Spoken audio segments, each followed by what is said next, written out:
హిందువులకు ఒక న్యాయం, అన్యమతస్థులకు ఒక న్యాయమా? జగన్మోహన్ రెడ్డి ఆలోచించుకోవాల్సిన, సమీక్షించుకోవాల్సినటువంటి అంశం.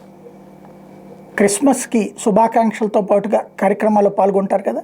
ఎస్, ఆయనే క్రిస్టియన్ కాబట్టి పాల్గొనడంలో తప్పులేదు, సమావేశాలు ప్రార్థనలో పాల్గొనడంలో కూడా తప్పులేదు. రెండవది, ముస్లింలకు ఇఫ్తార్ విందిచ్చి అక్కడ ప్రార్థనలో పాల్గొంటారు కదా. ఆయన ముస్లిం కాదు కదా, అయినా సరే ఆ కార్యక్రమంలో పాల్గొన్నారు కదా. మరి అదే హిందువులకు సంబంధించి, ఎస్పెషల్లీ తెలుగు హిందువులకు సంబంధించి ఉగాది పర్వదినం అనేది అత్యంత ముఖ్యమైనటువంటి కొత్త సంవత్సర ఆరంభం. పార్టీ కార్యాలయంలో ఎవరో నాయకుడితో కూర్చోబెట్టి కార్యక్రమం ఏంటి, పంచాంగ శ్రవణం ఏంటి? జగనేమైపోయాడు? ఇదివరకు అధికారంలో ఉన్నప్పుడు వేప పచ్చడి కూడా తిన్నారు కదా, భార్యాభర్తలు ఇద్దరు పూజ కూడా చేశారు కదా. ఇప్పుడేమైపోయింది? ఎక్కడికి వెళ్ళిపోయింది? అంటే క్రమంగా హిందుత్వానికి దూరం అయిపోయి మైనారిటీల నాయకుడిగానే ఉండిపోవాలని కోరుకుంటున్నారా, లేదా తమ పార్టీకి హిందుత్వ ఓట్లు వద్దనుకుంటున్నారా? ఆత్మహత్య సదృశ్యమైనటువంటి చర్య.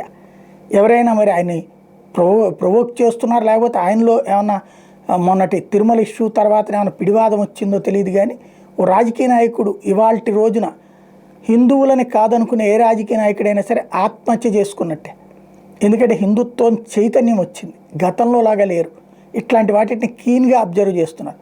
మొన్ననే ఇఫ్తార్ విందు ఇచ్చి వెళ్ళినటువంటి జగన్మోహన్ రెడ్డి అదే సందర్భంలో క్రైస్తవులకు సంబంధించి క్రిస్మస్కి పూజల్లో పాల్గొన్నట్టు జగన్మోహన్ రెడ్డి ఉగాదిని పట్టించుకోలేదు అంటే ఏమి సంకేతం ఇస్తున్నట్టు?